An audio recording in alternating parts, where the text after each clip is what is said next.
Vamos falar sobre a esperança da glória, uma glória que nos está proposta, uma glória que nos está para ser revelada, que nunca homem algum sentiu ou viveu até então, ok? A Bíblia ele é um livro de esperança. Nós não podemos olhar para a Bíblia como um livro de condenação. Muitas pessoas têm medo da Bíblia. Eu já ouvi lorotas por aí, se ler a Bíblia inteira vai ficar louco, né? E não fica não, tá? Principalmente se você lê o Apocalipse, as pessoas fazem um fantasma, fazem um terror, né, ao redor do livro de Apocalipse. Querido, é a palavra de Deus, e a palavra de Deus ela tem esperança para todos os homens. Amém? Então a Bíblia é um livro de esperança. Então a expectativa bíblica para mim e para você é que no final, querido, você sai vencedor. Amém? A coisa pode ficar difícil, a coisa pode escurecer, a coisa pode se levantar, obstáculos, mas nós temos uma garantia de que no final você se dá bem, você sai por cima, você sai mais do que vencedor. Amém, queridos? Falar da volta de Jesus, não sei quantos aqui estão familiarizados com esse tema, ou qual foi a última mensagem que você ouviu a respeito, mas eu quero te alertar que nós vamos começar a ouvir falar muito a respeito disso. É uma semente que o Senhor está replantando no coração da igreja nesses dias aqui, ok? Veja bem, desejar a volta de Jesus é eticamente correto, tá? Então pegar todos os cristãos e perguntar para ele: você gostaria que Jesus voltasse? Não pega bem para ele dizer: não, eu não quero, né? Então é uma resposta ética, ok? Faz parte da nossa cultura dizer: sim, eu quero que ele volte.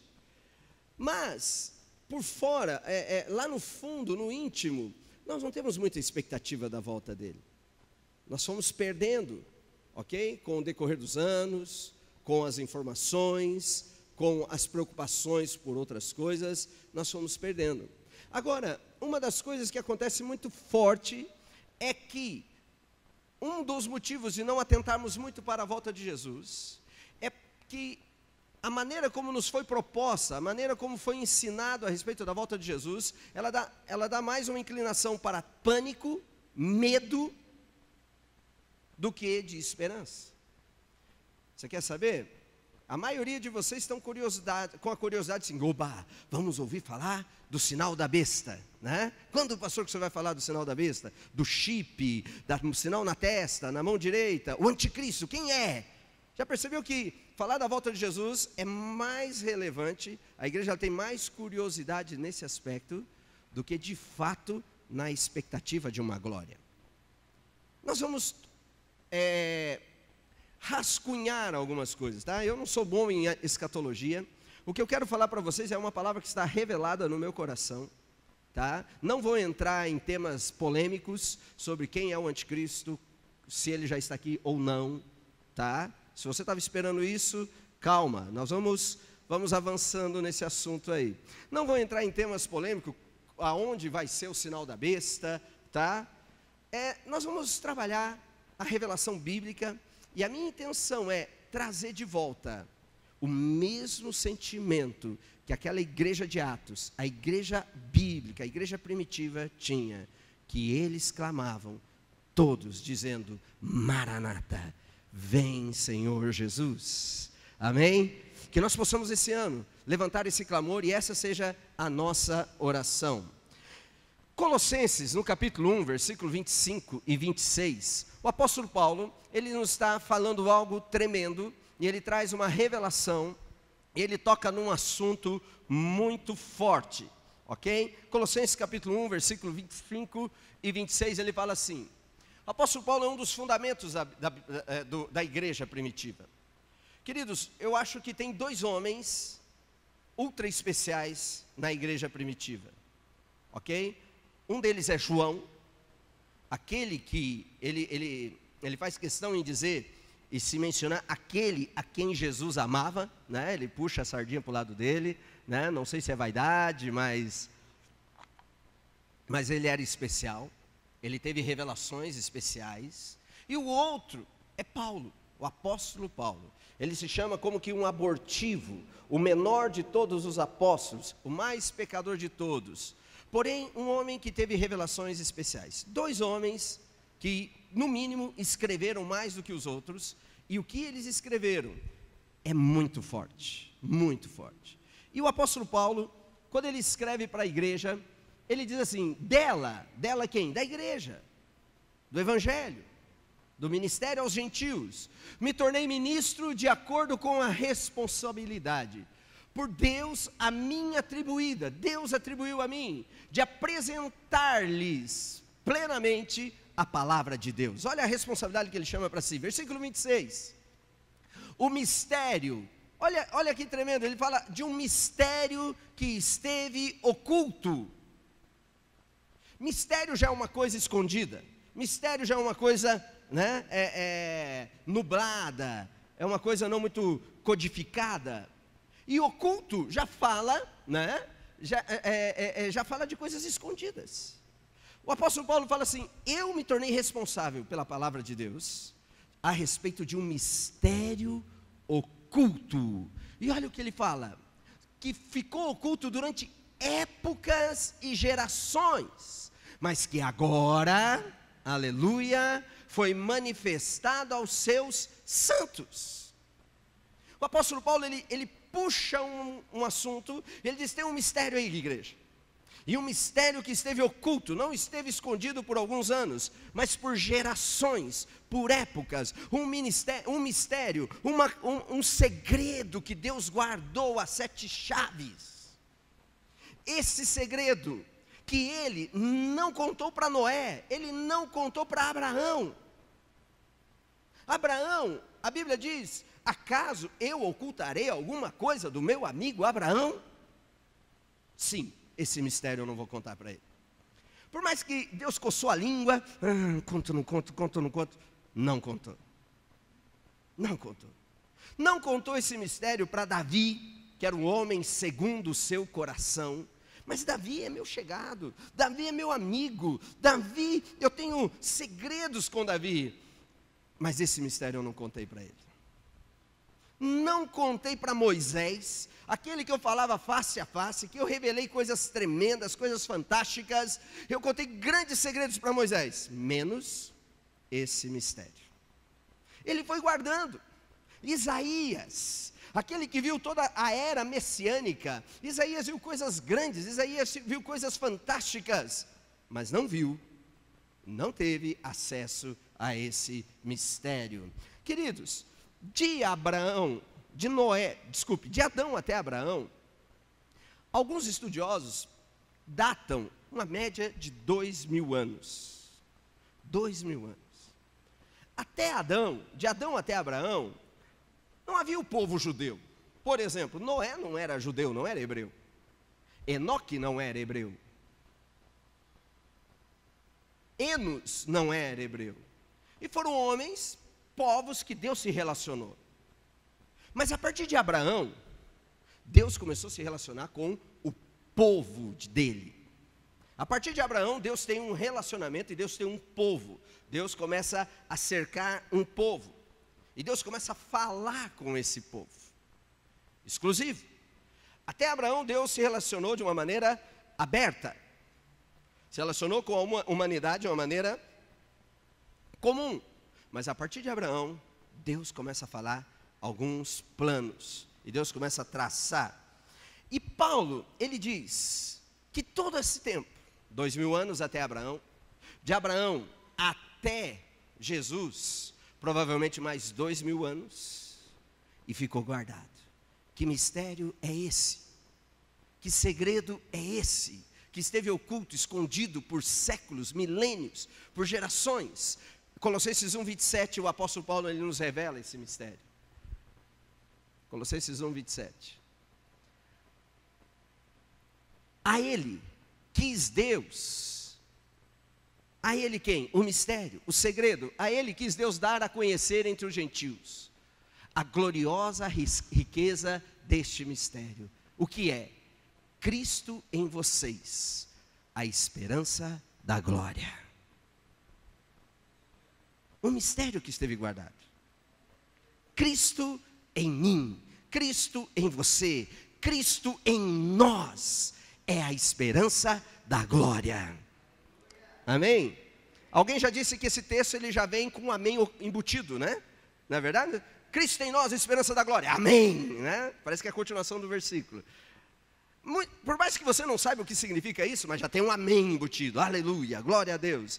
Mas esse mistério, um mistério guardado, um mistério que não foi revelado para ninguém, mas agora, para nós, a igreja, o povo de Deus, foi desvendado, foi exposto, que é o que? Agora você tem uma esperança de uma glória, agora a glória de Deus está proposta para você, agora você tem ações, agora você tem promessas, agora você tem revelações exclusivas para você. Cristo em vós, a esperança da glória. Amém? Queridos, Hebreus ele fala assim, que por muito tempo, Deus falou a nós por meio dos profetas, por meio dos pais, por muito tempo Deus falou por meio de sinais, mas agora, diga agora Ele nos falou por meio de Cristo, por meio de Jesus. Agora está sendo falado. Eu não tenho mais a voz profética, eu não tenho mais os pais falando, mas agora Cristo fala para mim. Toda a palavra, toda a revelação, Ele está em Cristo. Nós podemos ver que Deus não muda. Deus é um Deus imutável. Não há sombra nem variação de mudança no Deus eterno. Mas nós sabemos que Ele muda a sua forma de agir. Sim ou não?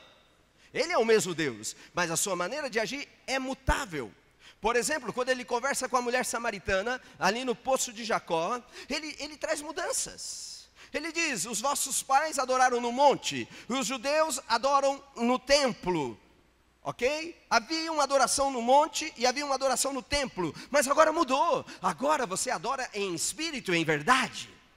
Mudou, houve mudanças, Deus não muda, mas a maneira dele revelar, a maneira dele se relacionar com o ser humano mudou, ok? Deus trabalha com uma nova revelação. E quando nós falamos de esperança da glória, que é um segredo revelado, é um mistério que esteve oculto, o que tem a ver? O que é esse segredo? O que é essa esperança de glória?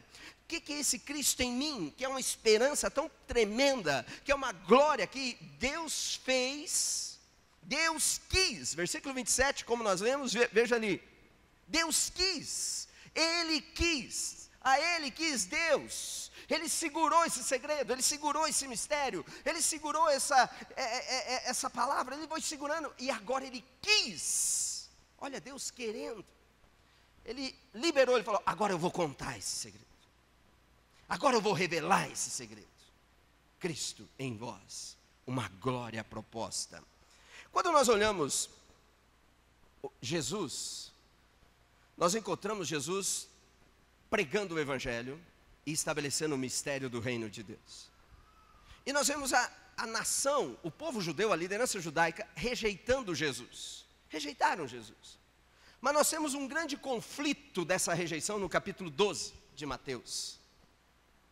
Mateus capítulo 12 marca uma mudança, o término de um tempo e o início de um novo tempo no ministério de Jesus e na revelação. No capítulo 12, nós vamos encontrar Jesus confrontando os líderes judeus, pois eles começam a acusar Jesus. Eles falam, Jesus, você é Beelzebul. E Jesus fala, eu não sou Beelzebul. E Jesus fica irado, mexeu com ele. Vocês estão falando que o Espírito de Deus que está em mim é o Espírito de Satanás? Não.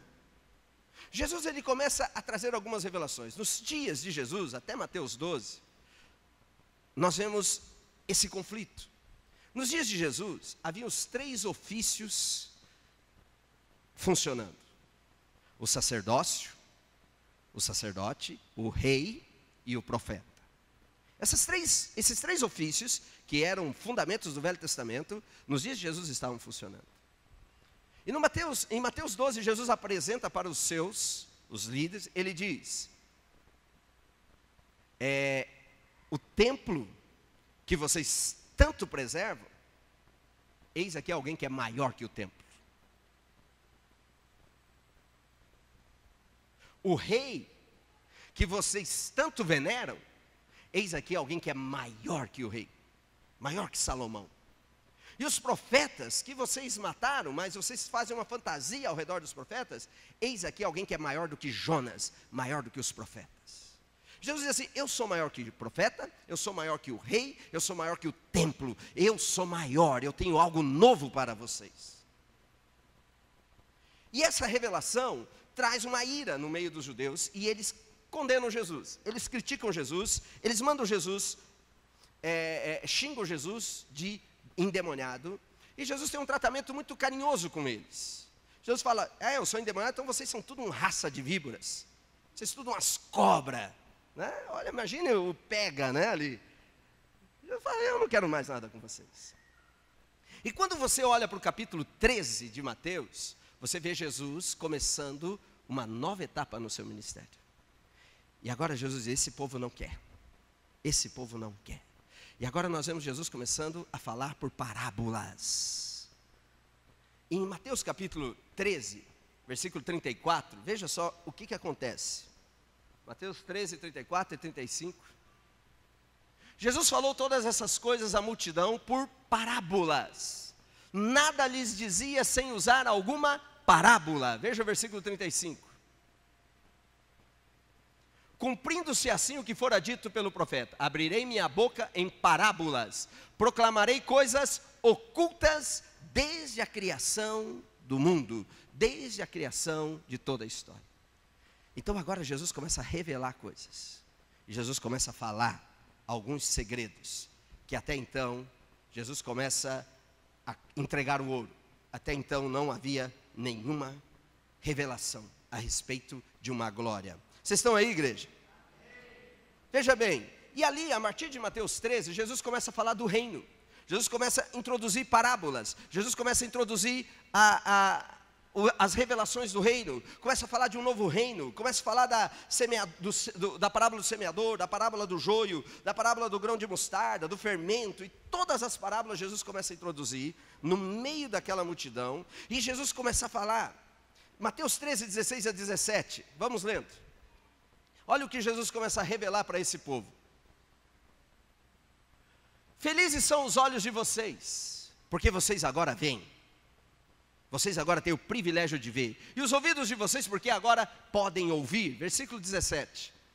Pois eu lhes digo a verdade, muitos profetas e justos desejaram ver o que vocês estão vendo. O que Jesus começa a revelar, ele diz: Abraão pediu para Deus contar para ele. Os profetas clamaram dizendo: eu quero ver, eu quero saber o que é isso. E agora Jesus, por meio de parábolas, ele diz: agora eu vou revelar para vocês. Agora eu vou começar a contar, e os olhos de vocês vão ver, os ouvidos de vocês vão ouvir, o coração de vocês vai perceber o que vocês estão vendo, mas não viram, e ouvir o que vocês estão ouvindo, mas não ouviram. Versículo 18. Portanto, ouçam o que significa a parábola do semeador. E Jesus começa a revelar, Jesus começa a falar para eles coisas que estavam ocultas. Olha o que o apóstolo Paulo também fala em 1 Coríntios 2, 6 a 13. Vamos acompanhar, eu quero embasar bem em alguns textos. Vai ligando o teu cérebro aí, ok? Para nós ir lendo a Bíblia e ver o que a palavra de Deus tem para nos revelar. Amém? Olha o que o apóstolo Paulo diz assim: entretanto, falamos de sabedoria entre os que já têm maturidade. Quantos aqui têm maturidade? Olha aí, ó. Aleluia.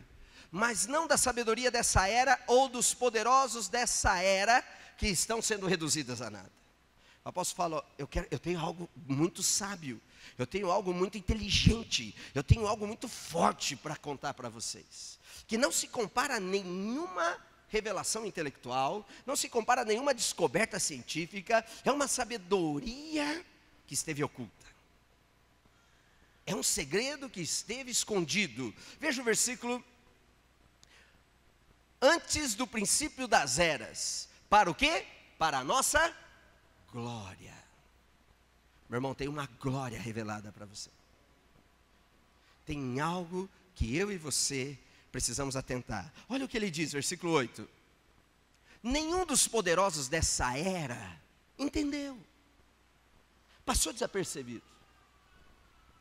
Nenhum inteligente, nenhum filósofo grego, nenhum estrategista romano de guerra, nenhum rei, nenhum sábio, nenhum poderoso entendeu, pois se tivesse entendido, não teriam crucificado o Senhor da glória.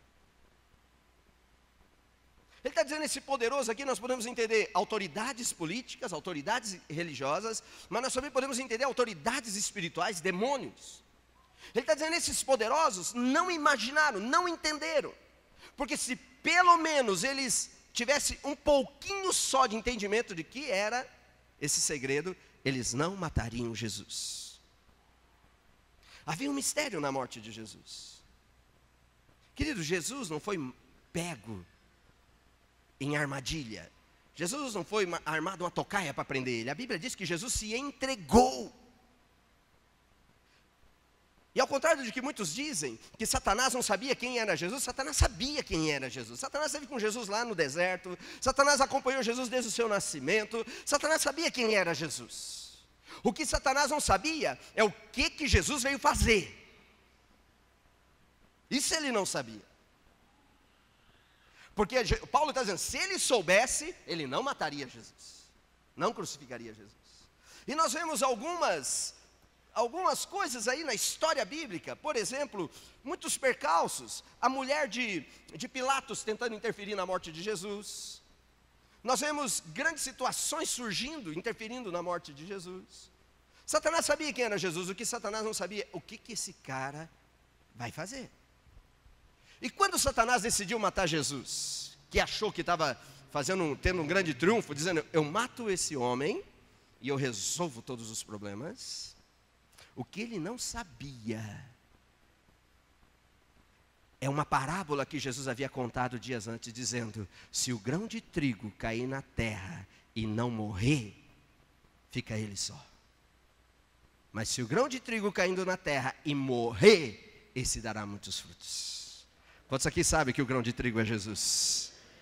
Isso aqui Satanás não sabia. Esse era o segredo que estava oculto, que estava na manga, era uma carta na manga de Deus. E ele matou Jesus achando, resolveu o problema. Quando ele matou Jesus, o sangue de Jesus derramou. E o sangue de Jesus fala mais do que o sangue de Abel, amém? Quando o sangue de Jesus tocou a terra, aquilo foi uma semente. E quando Jesus morreu, quem que nasceu? Quem nasceu? Vários Cristos, eu e você, Cristo em nós, a glória de Deus, o poder de Deus se expandiu e multiplicou por toda a terra. E Satanás ficou endemoniado a partir de então.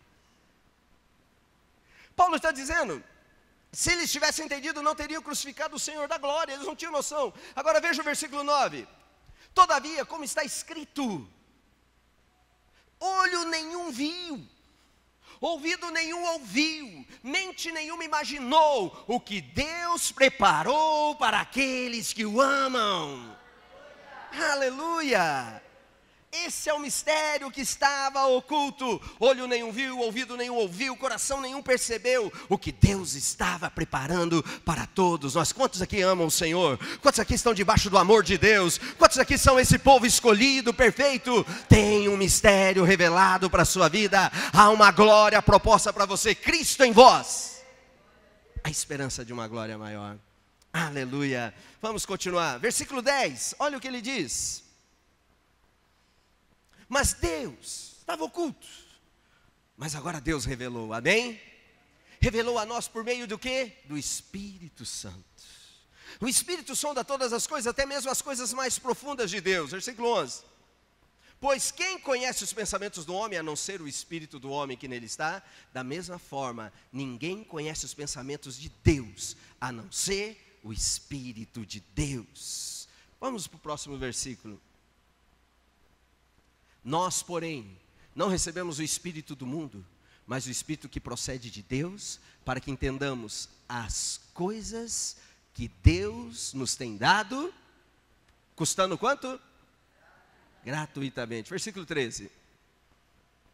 Delas também falamos, não com palavras ensinadas pela sabedoria humana, mas com palavras ensinadas pelo Espírito, interpretando verdades espirituais para os que são espirituais. Que esperança é essa? Que revelação é essa? A glória que nos está proposta. A glória. Queridos, essa revelação foi o combustível que manteve acesa a chama no coração da igreja primitiva. Esse mistério revelado foi o que manteve uma igreja forte por séculos, que fez uma igreja poderosa que invadiu a terra inteira, uma glória que cobriu a terra.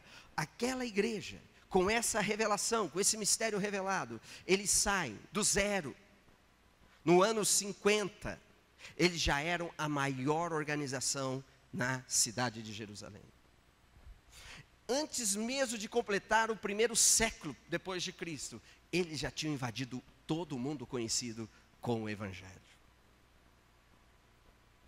Essa revelação incendiou esse povo de tal maneira, que os valores deles foram transformados, e os olhos deles começaram a focar em algo maior, que é a glória de Deus para a vida deles. Essa revelação, esse mistério, incendiou essa igreja, e fez com que essa igreja não tivesse medo de enfrentar leões, não tivesse medo de enfrentar gladiadores, não tivesse medo de enfrentar fogueira, não tivesse medo de enfrentar perseguição. Uma igreja que, diante de toda a pressão, eles sabiam que valia a pena confessar que Jesus é o Senhor da vida deles. Uma igreja que não afrouxou o seu caráter, uma igreja que não desistiu da sua caminhada diante de pressões. Porque essa revelação foi tão forte no coração deles, que manteve essa igreja apaixonada por uma glória maior. Hoje é comum nós vemos uma igreja, muitos dentro da igreja desistindo, porque uma crise financeira abateu, porque uma doença chegou, porque um problema no casamento apareceu.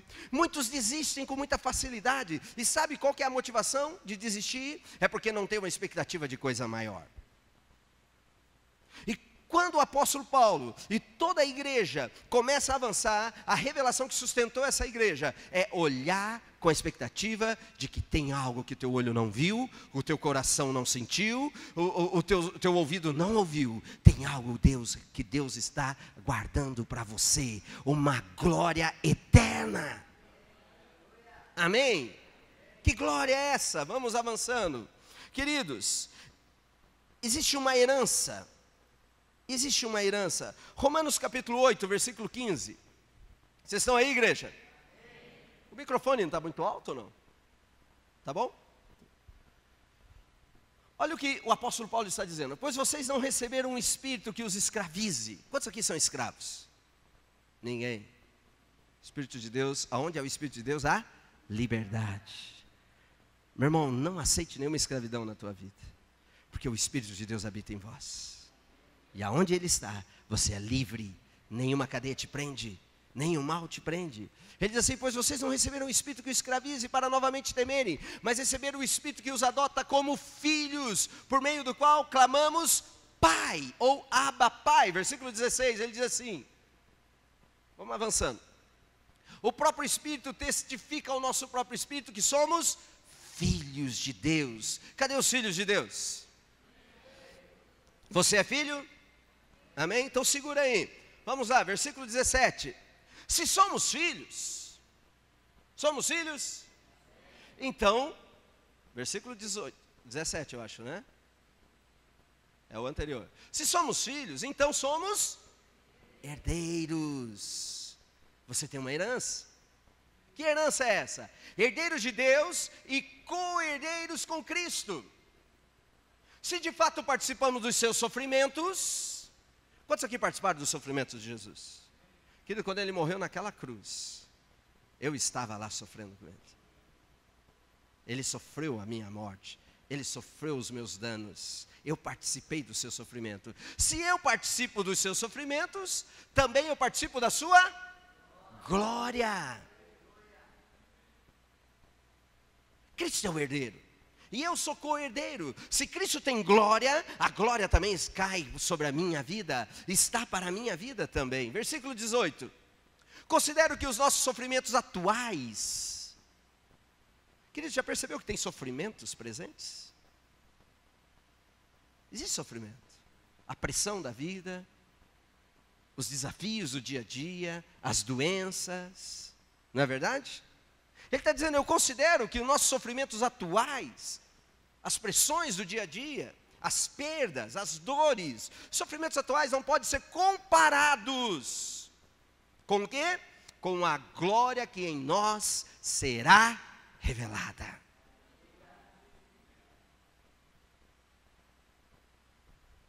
Isso é um contexto de uma igreja, que eles sabiam que pode passar pelo sofrimento, mas esse aqui não é nada diante do que Deus tem revelado para mim. Meu irmão, está doendo, está difícil, a pegada está forte. Os sofrimentos atuais não se comparam com a glória que Deus tem para revelar na sua vida. Olhe para cima, enche o teu coração de expectativa, de esperança. Versículo 19, ele diz assim: a natureza criada, olha, a natureza criada, ela aguarda com grande expectativa que os filhos de Deus, cadê os filhos de Deus? Olha o que a criação está aguardando, que os filhos de Deus sejam revelados. Veja, versículo 20. Pois ela foi submetida à inutilidade, não pela sua própria escolha, mas por causa da vontade daquele que a sujeitou. Quem sujeitou a natureza a todo esse mal? Nós, os seres humanos, que pecamos e demos legalidade para o mal entrar em toda a natureza. Querido, Jesus veio uma vez. E quando ele veio uma vez, ele veio como cordeiro. E ele resolveu uma questão como cordeiro, que foi perdoar os meus pecados, me justificar, me tornar herdeiro e me dar um nome. Mas ele vem uma segunda vez. E a segunda vez não é com o mesmo propósito da primeira. A segunda vez, ele vem para revelar os seus filhos, manifestar a glória dele sobre os seus filhos. E a natureza, toda a natureza está com expectativa aguardando essa glória. Você sabia que a natureza está clamando Maranata? A natureza está clamando, você percebe a natureza clamando. A natureza está debaixo de pressão também.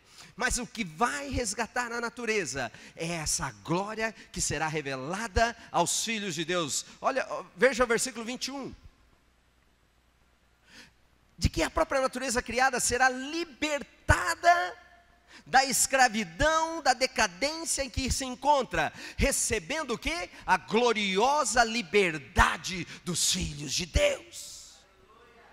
Querido, Jesus está para voltar. E a primeira vinda ele veio como cordeiro, imaculado. Mas a segunda vinda, ele vem para glorificar a sua noiva. E a glória que vem para a sua vida é uma glória que vai invadir você. E a natureza vai ser beneficiada. Perceba o que Paulo está dizendo. Existe uma missão para mim e para você. Existe uma força em mim e você que será revelado na volta de Jesus. Hoje você é filho. Hoje você tem o sangue. Hoje você tem um nome. Hoje você tem autoridade. Mas vai chegar um dia em que você vai ser revestido de glória. Glória. Quantos querem ser cheios da glória? Versículo 18. Já estamos aqui. Versículo 22, desculpe. Olha, continuando. Versículo 22. Sabemos que toda a natureza criada está gemendo até agora. Geme, como em dores de parto. Versículo 23. E não só isso, mas nós mesmos que temos os primeiros frutos do Espírito, gememos interiormente, esperando ansiosamente nossa adoção como filhos, a redenção do nosso corpo. Querido, você sabia que esse corpo, daqui a pouco ele vai ser transformado? Você acha que você nunca ouviu isso? A Bíblia diz que está um gemido aqui dentro. E junto comigo, gemendo aqui dentro, a natureza está gemendo. Toda a criação. Os animais, a fauna, a flora, tem um gemido junto com o meu gemido. E a esperança é dessa adoção. Aonde seremos redimidos. E a liberdade vai ser. Queridos, olha o que o apóstolo Paulo acrescenta nisso aqui, 2 Coríntios capítulo 4. Olha o que esperança de glória é essa. Por que Jesus tem que voltar? 1 Coríntios, 2 Coríntios capítulo 4, versículo 16. Eles estão demorando porque eu não tive como passar os textos para eles antes. Leiam comigo. Por isso, não desanimamos. Embora, pode deixar que eu leia agora, exteriormente estejamos a desgastar-nos. Ele diz assim, embora o nosso homem exterior se corrompe, embora você está aí envelhecendo, sentindo as fraquezas do teu corpo, embora o teu corpo está apresentando algumas falhas, cansaço, a alma apresentando alguns defeitos, embora exteriormente estejamos a desgastar-nos, interiormente estamos sendo renovados dia após dia. Versículo 17, olha só. Pois os nossos sofrimentos, olha o que o apóstolo Paulo diz, os nossos sofrimentos leves e momentâneos estão produzindo para nós uma glória eterna que pesa mais do que todos eles. Embora esse corpo aqui, querido, né, você repreende as doenças, você repreende o mal, você enfrenta com fé, você enfrenta o dia a dia, na fé de que o Senhor te fez mais do que vencedor, mas esse corpo apresenta muitos cansaços e desgastes, sim ou não? Esse é um corpo que está se corrompendo dia após dia. Versículo 18, olha o que o apóstolo Paulo fala. Assim, fixamos os nossos olhos, não naquilo que se vê. Olha aqui para mim. O apóstolo Paulo está dizendo, pare de olhar para o teu corpo. Para de olhar para todos os desgastes que você está sofrendo. Porque esse corpo, ele vai cair. Ele vai envelhecer.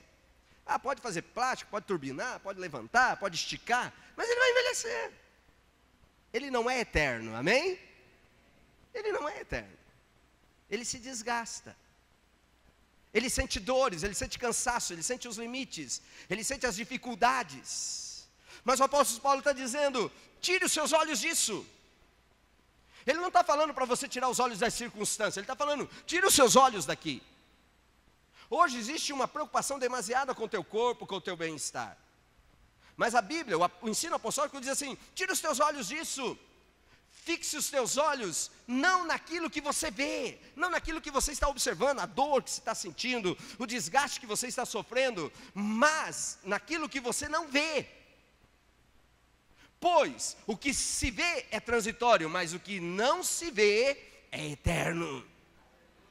O que é aquilo que eu não vejo? Versículo 19. 5:1, desculpe. Sabemos que se for destruída a temporária habitação, o que ele está falando dessa habitação? Teu corpo, não é? Diga assim, esperança de glória. Sabemos que se for destruída a temporária habitação terrena em que vivemos, temos da parte de Deus. Esse corpinho bonito aí, né? Malhadão, saradão, né? Ele está dizendo o seguinte, se esse corpinho destruído, for destruída a temporária habitação terrena em que vivemos, temos da parte de Deus um edifício, uma nova construção, uma casa eterna nos céus, não construída por mãos humanas. Versículo 2. Enquanto isso, gememos, desejando ser revestidos da nossa habitação celestial. Deixa eu fazer uma pergunta para você. Quanto tempo leva para você perceber que você está nu?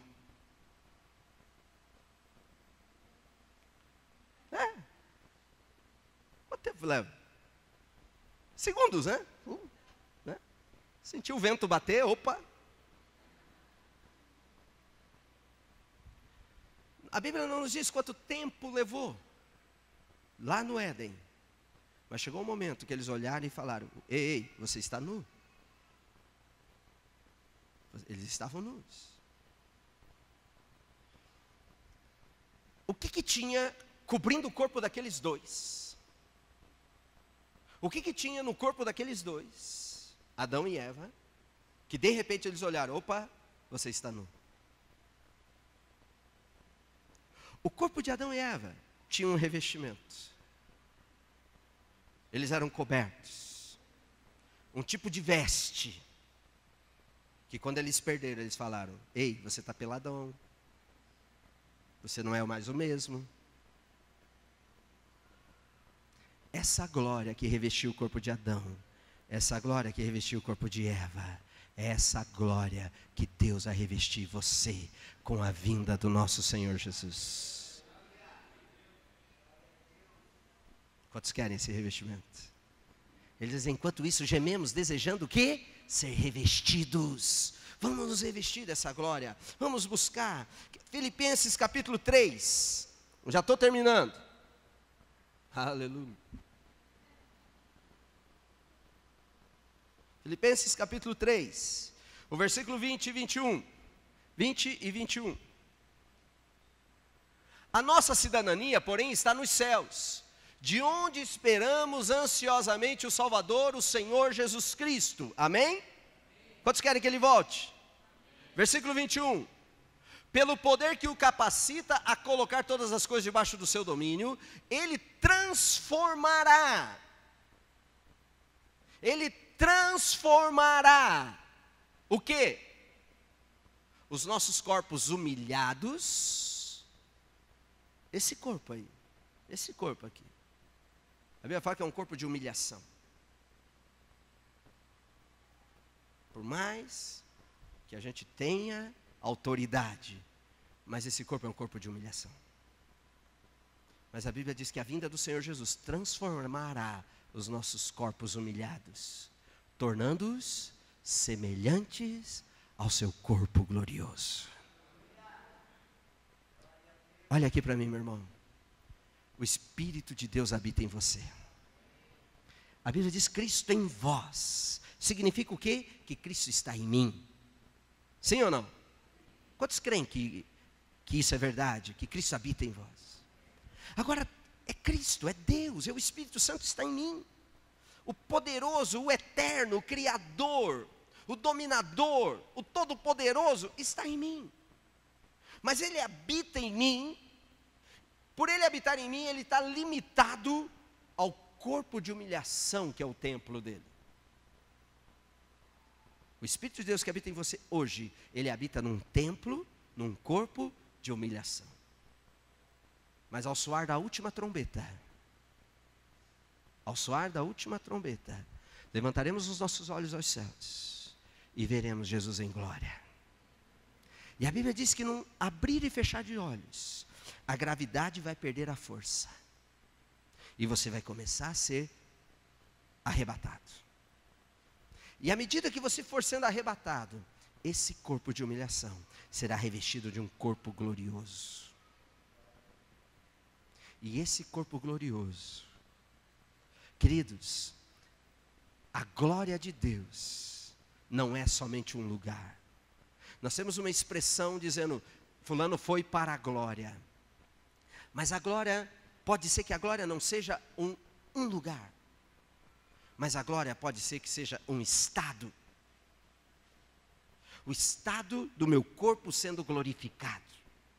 E agora nesse corpo glorificado, Deus Todo-Poderoso, que outrora habitava num corpo de humilhação, agora o Deus Todo-Poderoso habita num corpo glorificado. E com essa glória, Deus vai estabelecer o governo sobre a face da terra, através da minha vida e através da sua vida. Cristo em nós, a esperança da glória. Queridos, essa mensagem trouxe grande expectativa para a igreja. E essa mensagem ela precisa ser resgatada no nosso coração.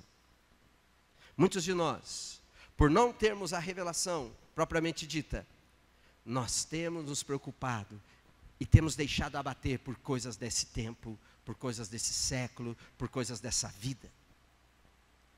E na maioria das vezes, por falta de uma revelação de uma glória de Deus, nós temos enfatizado apenas o nosso bem-estar.